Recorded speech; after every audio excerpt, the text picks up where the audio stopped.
ನಮಸ್ಕಾರ ಫ್ರೆಂಡ್ಸ್, ವಿಜ್ಞಾನ ವಿಸ್ಮಯ ಚಾನೆಲ್ಗೆ ಸ್ವಾಗತ. ರಾತ್ರಿ ಆಕಾಶವನ್ನು ನೋಡಿದಾಗ ನಮಗೆ ಕಾಣಿಸುವುದು ಮಿನುಗುವ ನಕ್ಷತ್ರಗಳು ಮತ್ತು ಶಾಂತವಾದ ಬ್ರಹ್ಮಾಂಡ. ಆದರೆ ಸ್ನೇಹಿತರೆ, ಈ ಶಾಂತತೆಯ ಹಿಂದೆ ಒಂದು ಭಯಾನಕ ಸತ್ಯ ಅಡಗಿದೆ. ಅಂತರಿಕ್ಷದಲ್ಲಿ ಕೆಲವು ಸ್ಥಳಗಳಿವೆ, ಅಲ್ಲಿ ಬೆಳಕಿಗೂ ತಪ್ಪಿಸಿಕೊಳ್ಳಲು ಸಾಧ್ಯವಿಲ್ಲ. ಅಲ್ಲಿ ಸಮಯ ನಿಧಾನವಾಗಿ ಸಾಗುತ್ತದೆ. ಅಲ್ಲಿ ಗುರುತ್ವಾಕರ್ಷಣಾ ಶಕ್ತಿ ಎಲ್ಲ ನಿಯಮಗಳನ್ನು ಮುರಿಯುತ್ತದೆ. ಇಂತಹ ಸ್ಥಳವನ್ನೇ ನಾವು ಕಪ್ಪು ರಂಧ್ರ ಅಥವಾ ಬ್ಲ್ಯಾಕ್ ಹೋಲ್ ಎಂದು ಕರೆಯುತ್ತೇವೆ. ಇದು ವಿಜ್ಞಾನದ ಕಲ್ಪನೆಯಲ್ಲ, ಸೈನ್ಸ್ ಫಿಕ್ಷನ್ ಕಥೆಯಲ್ಲ. ಇದು ವಿಜ್ಞಾನಿಗಳು ಸಾಬೀತುಪಡಿಸಿರುವ ಅಂತರಿಕ್ಷದ ಅತ್ಯಂತ ವಿಸ್ಮಯಕರ ರಹಸ್ಯಗಳಲ್ಲಿ ಒಂದು. ಕಪ್ಪು ರಂಧ್ರಗಳು ದೊಡ್ಡ ನಕ್ಷತ್ರಗಳ ಮರಣದಿಂದ ಹುಟ್ಟುತ್ತವೆ. ನಮ್ಮ ಸೂರ್ಯನಿಗಿಂತ ಬಹಳ ದೊಡ್ಡ ನಕ್ಷತ್ರಗಳು ತಮ್ಮ ಜೀವನದ ಕೊನೆಯಲ್ಲಿ ಇಂಧನವನ್ನು ಸಂಪೂರ್ಣವಾಗಿ ಕಳೆದುಕೊಳ್ಳುತ್ತವೆ. ಇಂಧನ ಮುಗಿದಾಗ ನಕ್ಷತ್ರದ ಒಳಗಿನ ಒತ್ತಡ ಕಡಿಮೆಯಾಗುತ್ತದೆ. ಆಗ ಆ ನಕ್ಷತ್ರ ತನ್ನದೇ ತೂಕವನ್ನು ತಡೆಯಲಾಗದೆ ತನ್ನ ಮೇಲೆ ತಾನೇ ಕುಸಿದು ಬೀಳುತ್ತದೆ. ಈ ಪ್ರಕ್ರಿಯೆಯಲ್ಲಿ ಭೀಕರವಾದ ಸ್ಫೋಟ ಸಂಭವಿಸುತ್ತದೆ. ಇದನ್ನೇ ಸೂಪರ್ನೋವಾ ಎನ್ನುತ್ತಾರೆ. ಈ ಸ್ಫೋಟದ ನಂತರ ಉಳಿದ ಅತಿ ದಟ್ಟವಾದ ಭಾಗವೇ ಕಪ್ಪು ರಂಧ್ರವಾಗಿ ರೂಪುಗೊಳ್ಳುತ್ತದೆ. ಈಗ ನಮ್ಮೆಲ್ಲರಿಗೂ ಮೂಡುವ ಪ್ರಶ್ನೆ, ವಿಜ್ಞಾನಿಗಳು ಮೊದಲು ಬ್ಲ್ಯಾಕ್ ಹೋಲನ್ನು ಹೇಗೆ ಕಂಡುಹಿಡಿದರು? 1971ರಲ್ಲಿ ವಿಜ್ಞಾನಿಗಳು ಆಕಾಶದಲ್ಲಿ ಒಂದು ಬಲವಾದ ಎಕ್ಸ್ರೇ ಮೂಲ ಕಂಡರು. ಅದೇ ಸಿಗ್ನಸ್ X1. ಅದರ ಪಕ್ಕದ ನಕ್ಷತ್ರದ ಚಲನೆ ನೋಡಿ ಅಲ್ಲಿ ಭಾರವಾದ ಕಾಣದ ವಸ್ತು ಒಂದು ಇದೆ ಎಂದು ಕಂಡುಹಿಡಿದರು. ಈವೆಂಟ್ ಹೊರೈಸನ್ ಟೆಲಿಸ್ಕೋಪ್ ಬಳಸಿ M87 ಗ್ಯಾಲಕ್ಸಿಯ ಮಧ್ಯದಲ್ಲಿರುವ ಬ್ಲ್ಯಾಕ್ ಹೋಲ್ನ ನೆರಳು ಚಿತ್ರ ತೆಗೆದರು. ಇದು 2019ರಲ್ಲಿ ತೆಗೆದ ಬ್ಲ್ಯಾಕ್ ಹೋಲ್ನ ಮೊದಲ ನೇರ ಸಾಕ್ಷ್ಯವಾದ ಚಿತ್ರ. ಖಗೋಳಶಾಸ್ತ್ರಜ್ಞರು 3 ರೀತಿಯ ಬ್ಲ್ಯಾಕ್ ಹೋಲ್ಗಳನ್ನು ಗುರುತಿಸಿದ್ದಾರೆ. ಮೊದಲನೆಯದ್ದು ಸ್ಟೆಲ್ಲಾರ್ ಮಾಸ್ ಬ್ಲ್ಯಾಕ್ ಹೋಲ್ಸ್. ನಮ್ಮ ಸೂರ್ಯನ ದ್ರವ್ಯರಾಶಿಯ 5ರಿಂದ 10 ಪಟ್ಟು ವ್ಯಾಪ್ತಿಯಲ್ಲಿರುತ್ತವೆ. ಬೃಹತ್ ನಕ್ಷತ್ರಗಳ ಸಾವಿನಿಂದ ಅಥವಾ ನ್ಯೂಟ್ರಾನ್ ನಕ್ಷತ್ರಗಳು ಎಂದು ಕರೆಯಲ್ಪಡುವ ಸಪ್ತ ನಕ್ಷತ್ರಗಳ ಸಣ್ಣ ನಂಬಲಾಗದಷ್ಟು ದಟ್ಟವಾದ ಅವಶೇಷಗಳಿಗೆ ದ್ರವ್ಯರಾಶಿಯ ಸೇರ್ಪಡೆಯಿಂದ ರೂಪುಗೊಳ್ಳುತ್ತವೆ. ಎರಡನೆಯದ್ದು ಸೂಪರ್ ಮ್ಯಾಸಿವ್ ಬ್ಲ್ಯಾಕ್ ಹೋಲ್ಸ್. ಇದು ಹೆಚ್ಚಿನ ಗ್ಯಾಲಕ್ಸಿಗಳ ಹೃದಯ ಭಾಗದಲ್ಲಿ ಅಡಗಿಕೊಂಡಿದ್ದು ನಮ್ಮ ಸೂರ್ಯನ ದ್ರವ್ಯರಾಶಿಯ ಲಕ್ಷಾಂತರದಿಂದ ಶತಕೋಟಿ ಪಟ್ಟು ಹೆಚ್ಚಾಗಿರಬಹುದು. ಅವುಗಳನ್ನು ಸೃಷ್ಟಿಸುವ ಪ್ರಕ್ರಿಯೆಗಳು ಇನ್ನೂ ತನಿಖೆಯ ಹಂತದಲ್ಲಿವೆ. ಮೂರನೆಯದು ಇಂಟರ್ಮೀಡಿಯೇಟ್ ಮಾಸ್ ಬ್ಲ್ಯಾಕ್ ಹೋಲ್ಸ್. ಖಗೋಳಶಾಸ್ತ್ರಜ್ಞರು ಇತ್ತೀಚೆಗೆ ಕಂಡುಹಿಡಿಯಲು ಪ್ರಾರಂಭಿಸಿರುವ ಅಸ್ಪಷ್ಟ ವಸ್ತುಗಳು. ಕಪ್ಪು ರಂಧ್ರಕ್ಕೆ 3 ಪ್ರಮುಖ ಭಾಗಗಳಿವೆ.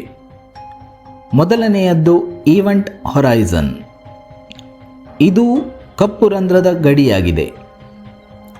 ಈ ಗಡಿಯನ್ನು ಒಮ್ಮೆ ದಾಟಿದರೆ ಯಾವುದೇ ವಸ್ತು ಅಥವಾ ಬೆಳಕು ಮತ್ತೆ ಹೊರಬರಲು ಸಾಧ್ಯವಿಲ್ಲ. ಎರಡನೆಯದ್ದು ಸಿಂಗ್ಯುಲಾರಿಟಿ. ಇದು ಕಪ್ಪು ರಂಧ್ರದ ಹೃದಯ. ಇಲ್ಲಿ ದ್ರವ್ಯದ ಘನತ್ವ ಅನಂತವಾಗಿರುತ್ತದೆ. ವಿಜ್ಞಾನಕ್ಕೂ ಇಲ್ಲಿ ಸ್ಪಷ್ಟ ಉತ್ತರಗಳಿಲ್ಲ. ಮೂರನೆಯದ್ದು ಅಕ್ರೇಷನ್ ಡಿಸ್ಕ್. ಇದು ಕಪ್ಪು ರಂಧ್ರದ ಸುತ್ತಲೂ ತಿರುಗುವ ಧೂಳು, ಅನಿಲ ಮತ್ತು ಇತರ ವಸ್ತುಗಳಿಂದ ರೂಪುಗೊಂಡಿರುತ್ತದೆ. ಇವು ವೇಗವಾಗಿ ತಿರುಗುತ್ತಾ ಸುಟ್ಟು ಬೆಳಕು ಹೊರಬಿಡುತ್ತದೆ. ಒಬ್ಬ ಮನುಷ್ಯ ಕಪ್ಪು ರಂಧ್ರದ ಹತ್ತಿರ ಹೋಗುತ್ತಿದ್ದಂತೆ ಅವನ ಮೇಲೆ ಗುರುತ್ವಾಕರ್ಷಣಾ ಶಕ್ತಿ ಹೆಚ್ಚುತ್ತಾ ಹೋಗುತ್ತದೆ. ದೇಹದ ಕೆಳಭಾಗ ಮೊದಲು ಸೆಳೆಯಲ್ಪಡುತ್ತದೆ, ನಂತರ ಮೇಲ್ಭಾಗ. ಇದರಿಂದ ದೇಹ ಉದ್ದವಾಗಿ ಎಳೆಯಲ್ಪಡುವಂತೆ ಕಾಣುತ್ತದೆ. ಈ ಭಯಾನಕ ಪ್ರಕ್ರಿಯೆಯನ್ನು ಸ್ಪೆಗಿಟಿಫಿಕೇಷನ್ ಎಂದು ಕರೆಯುತ್ತಾರೆ. ಕೊನೆಗೆ ಆ ವ್ಯಕ್ತಿಯ ಅಸ್ತಿತ್ವವೇ ಅಳಿದು ಹೋಗುತ್ತದೆ. ನಾವು ಕಪ್ಪು ರಂಧ್ರವನ್ನು ಹೊರಗಿನಿಂದ ನೋಡಿದ್ದೇವೆ, ಅದರ ಪರಿಣಾಮಗಳನ್ನು ಅಳೆದಿದ್ದೇವೆ. ಆದರೆ ಅದರ ಒಳಗೆ ಏನಿದೆ ಎಂಬ ಪ್ರಶ್ನೆಗೆ ಇಂದಿಗೂ ಯಾರಿಗೂ ಖಚಿತ ಉತ್ತರ ಇಲ್ಲ. ಏಕೆಂದರೆ ಕಪ್ಪು ರಂಧ್ರದ ಒಳಗೆ ಬೆಳಕು ಪ್ರವೇಶಿಸಿದ ಮೇಲೆ ಹೊರಬರಲಾರದು. ಹಾಗಾದರೆ ಕಪ್ಪು ರಂಧ್ರದ ಒಳಗೆ ನಿಜವಾಗಿಯೂ ಏನಾಗುತ್ತದೆ? ಅಲ್ಲಿ ಸಮಯ, ಸ್ಥಳ ಮತ್ತು ವಾಸ್ತವಿಕತೆ ಹೇಗೆ ವರ್ತಿಸುತ್ತವೆ ನೋಡೋಣ. ಕಪ್ಪು ರಂಧ್ರದ ಒಳಗಿನ ರಹಸ್ಯವನ್ನು ಅರ್ಥ ಮಾಡಿಕೊಳ್ಳಲು ಮೊದಲು ಈವೆಂಟ್ ಹೊರೈಸನ್ ಅನ್ನು ತಿಳಿಯಬೇಕು. ಇದು ಕಪ್ಪು ರಂಧ್ರದ ಗಡಿ. ಒಮ್ಮೆ ಈ ಗಡಿಯನ್ನು ದಾಟಿದರೆ ಯಾವುದೇ ವಸ್ತು, ಬೆಳಕು ಸಹ ಮರಳಿ ಬರಲು ಸಾಧ್ಯವಿಲ್ಲ. ಹೊರಗಿನಿಂದ ನೋಡುತ್ತಿರುವ ವ್ಯಕ್ತಿಗೆ ಒಳಗೆ ಬೀಳುತ್ತಿರುವ ವಸ್ತು ಈ ಗಡಿಯ ಬಳಿ ನಿಧಾನವಾಗಿ ನಿಂತಂತೆ ಕಾಣುತ್ತದೆ. ಆದರೆ ಆ ವಸ್ತುವಿನ ದೃಷ್ಟಿಯಿಂದ ಅದು ನಿರಂತರವಾಗಿ ಒಳಗೆ ಸಾಗುತ್ತಿರುತ್ತದೆ. ಇದು ನಮಗೆ ಒಂದು ವಿಷಯವನ್ನು ಹೇಳುತ್ತದೆ. ಕಪ್ಪು ರಂಧ್ರದ ಒಳಗೆ ಕಾಲ ಮತ್ತು ವೀಕ್ಷಕನ ದೃಷ್ಟಿಕೋನ ಸಂಪೂರ್ಣವಾಗಿ ಬದಲಾಗುತ್ತದೆ. ಕಪ್ಪು ರಂಧ್ರದ ಒಳಗೆ ಕಾಲದ ಸ್ಥಿತಿ. ಕಪ್ಪು ರಂಧ್ರದ ಒಳಗೆ ಕಾಲ ನಮಗೆ ತಿಳಿದಿರುವಂತೆ ವರ್ತಿಸುವುದಿಲ್ಲ. ಈವೆಂಟ್ ಹೊರೈಸನ್ ದಾಟಿದ ಮೇಲೆ ಕಾಲವು ಒಂದು ದಿಕ್ಕಿನಲ್ಲಿ ಮಾತ್ರ ಸಾಗುತ್ತದೆ. ಅದು ಮುಂದೆ ಅಲ್ಲ, ಹಿಂದೆ ಅಲ್ಲ, ಆದರೆ ಸಿಂಗ್ಯುಲಾರಿಟಿಯ ಕಡೆಗೆ. ಸಾಮಾನ್ಯ ಜೀವನದಲ್ಲಿ ನಾವು ಮುಂದೆ ಹೋಗು ಅಥವಾ ಹಿಂತಿರುಗು ಎಂಬ ಆಯ್ಕೆ ಮಾಡಬಹುದು. ಆದರೆ ಕಪ್ಪು ರಂಧ್ರದ ಒಳಗೆ ಈ ಆಯ್ಕೆ ಇಲ್ಲ. ಕಾಲವೇ ನಿಮ್ಮನ್ನು ಕೇಂದ್ರದತ್ತ ಎಳೆದುಕೊಂಡು ಹೋಗುತ್ತದೆ. ಕೆಲವು ವಿಜ್ಞಾನಿಗಳ ಪ್ರಕಾರ ಅಲ್ಲಿ ಸ್ಥಳ ಮತ್ತು ಕಾಲ ಪಾತ್ರಗಳನ್ನು ಬದಲಿಸಿಕೊಳ್ಳುತ್ತವೆ. ಅಂದರೆ ಒಳಗೆ ಹೋಗುವುದು ನಿಮ್ಮ ಭವಿಷ್ಯವಾಗುತ್ತದೆ. ಸಿಂಗ್ಯುಲಾರಿಟಿ ವಿಜ್ಞಾನಕ್ಕೆ ಅರ್ಥವಾಗದ ಬಿಂದು. ಕಪ್ಪು ರಂಧ್ರದ ಕೇಂದ್ರವನ್ನು ಸಿಂಗ್ಯುಲಾರಿಟಿ ಎಂದು ಕರೆಯುತ್ತಾರೆ. ಇದು ಅಸೀಮ ಘನತ್ವ ಮತ್ತು ಅನಂತ ಗುರುತ್ವಾಕರ್ಷಣಾ ಶಕ್ತಿ ಹೊಂದಿರುವ ಬಿಂದು. ಇಲ್ಲಿ ನಮ್ಮ ಇಂದಿನ ಭೌತಶಾಸ್ತ್ರದ ನಿಯಮಗಳೇ ಮುರಿದು ಬೀಳುತ್ತವೆ. ದ್ರವ್ಯ ಎಂದರೇನು, ಶಕ್ತಿ ಎಂದರೇನು, ಕಾಲ ಎಂದರೇನು ಎಂಬ ಪ್ರಶ್ನೆಗಳಿಗೆ ಇಲ್ಲಿ ಉತ್ತರವೇ ಇಲ್ಲ. ಗಣಿತವು ಅನಂತ ಎಂದು ಹೇಳುತ್ತದೆ, ಆದರೆ ಅನಂತವೆಂದರೆ ಏನು ಎಂಬುದನ್ನು ನಾವು ಭೌತಿಕವಾಗಿ ಅರ್ಥ ಮಾಡಿಕೊಳ್ಳಲು ಸಾಧ್ಯವಿಲ್ಲ. ಇದಕ್ಕಾಗಿ ಸಿಂಗ್ಯುಲಾರಿಟಿಯನ್ನು ವಿಜ್ಞಾನಿಗಳು ನಮ್ಮ ತಿಳುವಳಿಕೆಯ ಅಂತ್ಯ ಎಂದು ಕರೆಯುತ್ತಾರೆ. ಕಪ್ಪು ರಂಧ್ರ ಮತ್ತೊಂದು ಬ್ರಹ್ಮಾಂಡಕ್ಕೆ ದಾರಿಯೇ? ಕೆಲ ತತ್ವಶಾಸ್ತ್ರೀಯ ಮತ್ತು ವಿಜ್ಞಾನ ಸಿದ್ಧಾಂತಗಳ ಪ್ರಕಾರ ಕಪ್ಪು ರಂಧ್ರಗಳು ವರ್ಮ್ ಹೋಲ್ಗಳಿಗೆ ಸಂಪರ್ಕ ಹೊಂದಿರಬಹುದು. ಅಂದರೆ ಕಪ್ಪು ರಂಧ್ರದೊಳಗೆ ಪ್ರವೇಶಿಸಿದ ವಸ್ತು ಮತ್ತೊಂದು ಬ್ರಹ್ಮಾಂಡದಲ್ಲಿ ಅಥವಾ ಬೇರೆ ಕಾಲದಲ್ಲಿ ಹೊರಬರಬಹುದು. ಆದರೆ ಇದು ಕೇವಲ ಸಿದ್ಧಾಂತ. ಇದಕ್ಕೆ ಯಾವುದೇ ನೇರ ಪುರಾವೆ ಇಲ್ಲ. ಇನ್ನು ಕೆಲ ವಿಜ್ಞಾನಿಗಳ ಪ್ರಕಾರ ಹೇಳುವಂತೆ ಕಪ್ಪು ರಂಧ್ರಗಳು ಮಾಹಿತಿಯನ್ನು ನಾಶ ಮಾಡುವುದಿಲ್ಲ, ಅದು ಯಾವುದೋ ರೂಪದಲ್ಲಿ ಉಳಿಯುತ್ತದೆ. ಇದನ್ನೇ ಬ್ಲ್ಯಾಕ್ ಹೋಲ್ ಇನ್ಫಾರ್ಮೇಷನ್ ಪ್ಯಾರಾಡಾಕ್ಸ್ ಎಂದು ಕರೆಯುತ್ತಾರೆ. ಕಪ್ಪು ರಂಧ್ರದ ಒಳಗಿನ ಅತಿ ದೊಡ್ಡ ಪ್ರಶ್ನೆ. ಕಪ್ಪು ರಂಧ್ರದ ಒಳಗಿನ ಅತಿ ದೊಡ್ಡ ರಹಸ್ಯ ಎಂದರೆ ಅಲ್ಲಿ ವಾಸ್ತವಿಕತೆ ಮುಂದುವರಿಯುತ್ತದೆಯೇ ಅಥವಾ ಅದು ಸಂಪೂರ್ಣವಾಗಿ ಮುರಿದು ಬೀಳುತ್ತದೆಯೇ? ನಮ್ಮ ಇಂದಿನ ವಿಜ್ಞಾನ ಕಪ್ಪು ರಂಧ್ರದ ಹೊರಗಿನ ವರ್ತನೆಯನ್ನು ವಿವರಿಸಬಲ್ಲದು, ಆದರೆ ಅದರ ಒಳಗಿನ ಸ್ಥಿತಿಯನ್ನು ವಿವರಿಸಲು ನಮಗೆ ಹೊಸ ವಿಜ್ಞಾನ ಬೇಕಾಗಬಹುದು. ಬಹುಶಃ ಕ್ವಾಂಟಮ್ ಗ್ರಾವಿಟಿ, ಅಂದರೆ ಕಪ್ಪು ರಂಧ್ರವು ನಮ್ಮ ತಿಳುವಳಿಕೆಯ ಗಡಿಯನ್ನು ತೋರಿಸುವ ಒಂದು ಕನ್ನಡಿಯಾಗಿದೆ. ಕೆಲ ವಿಜ್ಞಾನಿಗಳ ಅಭಿಪ್ರಾಯದಂತೆ ಕಪ್ಪು ರಂಧ್ರಗಳು ಮತ್ತೊಂದು ಬ್ರಹ್ಮಾಂಡಕ್ಕೆ ಅಥವಾ ಬೇರೆಯೇ ಕಾಲಕ್ಕೆ ದಾರಿ ಆಗಿರಬಹುದು. ಇದನ್ನು ವರ್ಮ್ ಹೋಲ್ ಸಿದ್ಧಾಂತ ಎಂದು ಕರೆಯುತ್ತಾರೆ. ಆದರೆ ಇದಕ್ಕೆ ಇನ್ನೂ ಯಾವುದೇ ಸ್ಪಷ್ಟ ಪುರಾವೆ ಇಲ್ಲ. ಇದು ಇಂದಿಗೂ ಸಂಶೋಧನೆಯ ಹಂತದಲ್ಲಿರುವ ಒಂದು ಕಲ್ಪನೆ ಮಾತ್ರ. 1974ರಲ್ಲಿ ಸ್ಟೀಫನ್ ಹಾಕಿಂಗ್ ಅವರ ಸಂಶೋಧನೆಯ ಪ್ರಕಾರ ಬ್ಲ್ಯಾಕ್ ಹೋಲ್ ಸಂಪೂರ್ಣ ಕಪ್ಪು ಅಲ್ಲ, ಅದು ಸ್ವಲ್ಪ ಎನರ್ಜಿ ಕಳೆದುಕೊಳ್ಳುತ್ತದೆ. ಈ ಪ್ರಕ್ರಿಯೆಯನ್ನು ಹಾಕಿಂಗ್ ರೇಡಿಯೇಷನ್ ಎನ್ನುತ್ತಾರೆ. ಇದು ಹೇಗೆ ಕೆಲಸ ಮಾಡುತ್ತದೆ ಎಂದರೆ, ಬ್ಲ್ಯಾಕ್ ಹೋಲ್ನ ಸುತ್ತ ಸ್ಪೇಸ್ನಲ್ಲಿ ಸಣ್ಣ ಕಣಗಳು ಉಂಟಾಗುತ್ತವೆ. ಒಂದನ್ನು ಬ್ಲ್ಯಾಕ್ ಹೋಲ್ ಒಳಗೆ ಎಳೆಯುತ್ತದೆ, ಇನ್ನೊಂದು ಹೊರಗೆ ತಪ್ಪಿಸಿಕೊಳ್ಳುತ್ತದೆ.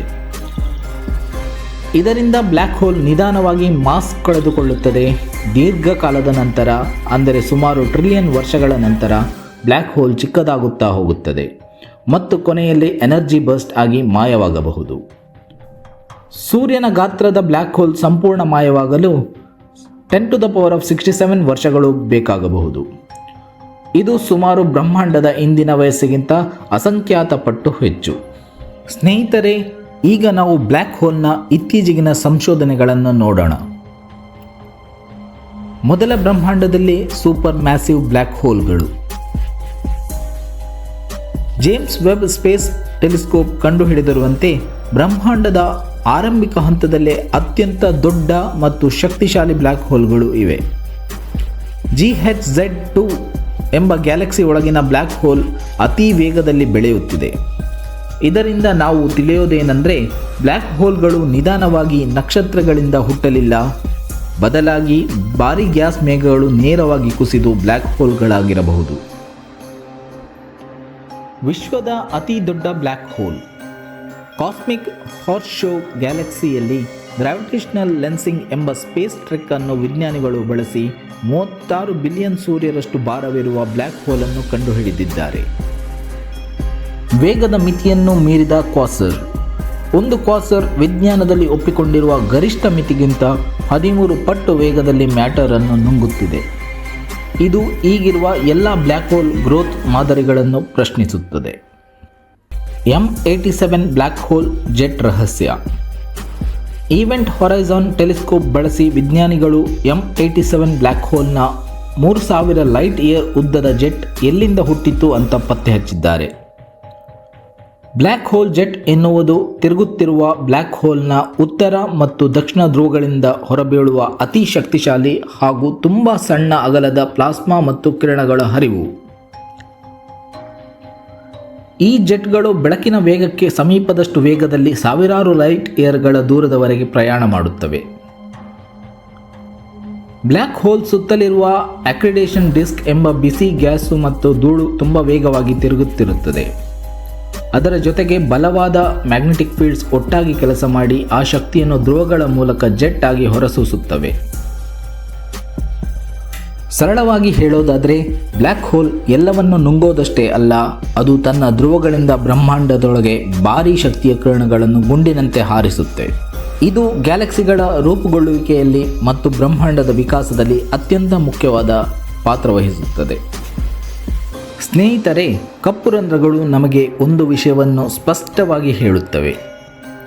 ನಾವು ತಿಳಿದಿರುವ ವಿಜ್ಞಾನ ಇನ್ನೂ ಅಪೂರ್ಣ. ಅಂತರಿಕ್ಷವು ನಮಗೆ ಉತ್ತರಗಳನ್ನು ತಕ್ಷಣ ನೀಡುವುದಿಲ್ಲ, ಆದರೆ ಅದು ನಮ್ಮಲ್ಲಿ ಕುತೂಹಲವನ್ನು ಹುಟ್ಟಿಸುತ್ತದೆ, ಪ್ರಶ್ನೆಗಳನ್ನು ಕೇಳುವಂತೆ ಮಾಡುತ್ತದೆ. ಬಹುಶಃ ಭವಿಷ್ಯದಲ್ಲಿ ನಾವು ಕಪ್ಪು ರಂಧ್ರದ ಒಳಗಿನ ರಹಸ್ಯವನ್ನು ಸಂಪೂರ್ಣವಾಗಿ ಅರ್ಥ ಮಾಡಿಕೊಳ್ಳಬಹುದು. ಅದುವರೆಗೂ ಪ್ರಶ್ನೆಗಳನ್ನು ನಾವು ಕೇಳುತ್ತಾ, ವಿಜ್ಞಾನವನ್ನು ಪ್ರೀತಿಸುತ್ತಾ, ವಿಸ್ಮಯವನ್ನು ಜೀವಂತವಾಗಿಡೋಣ. ಈ ವಿಡಿಯೋ ಇಷ್ಟವಾದಲ್ಲಿ ದಯವಿಟ್ಟು ಲೈಕ್ ಮಾಡಿ, ಶೇರ್ ಮಾಡಿ ಹಾಗೂ ಸಬ್ಸ್ಕ್ರೈಬ್ ಮಾಡಿ. ಹಾಗೆಯೇ ನಿಮ್ಮ ಅಭಿಪ್ರಾಯಗಳನ್ನು ಕಾಮೆಂಟ್ ಮೂಲಕ ತಿಳಿಸಿ. ಧನ್ಯವಾದಗಳು.